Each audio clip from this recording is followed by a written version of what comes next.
এক ফেরেশতার সাথে ওনার বন্ধুত্ব হয়েছিল, বলেছিলেন আমি আকাশ দেখতে চাই, আল্লাহর কাছে অনুমতি চাই। আল্লাহ বলল ঠিক আছে, ইদ্রিসকে আকাশে ঘুরাও। প্রথম আকাশে ঘুরলেন, দ্বিতীয় আকাশে ঘুরলেন, তৃতীয় আকাশে ঘুরলেন, চতুর্থ আকাশে ঘুরলেন। ইন দ্য মিন টাইম চতুর্থ আসমানে মালাকুল মাউত পৃথিবীর দিকে নেমে আসছিল। ওই ফেরেশতা বলে, মালাকুল মাউত আপনি কই যান? মালাকুল মাউত বলে, একটু আগে আল্লাহ ফরমান জারি করেছে, চতুর্থ আসমানে আমার নবী ইদ্রিসের রূহ কবজ করো। সুবহানাল্লাহ।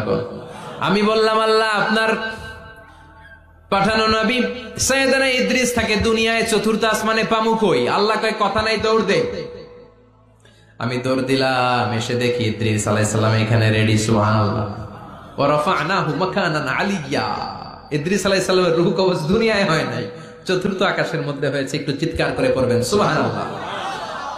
এরপরে সুলাইমান আলাইহিস সালাম, উনি তো মরে নাই, মরছে, উনি জিন চালাইতো।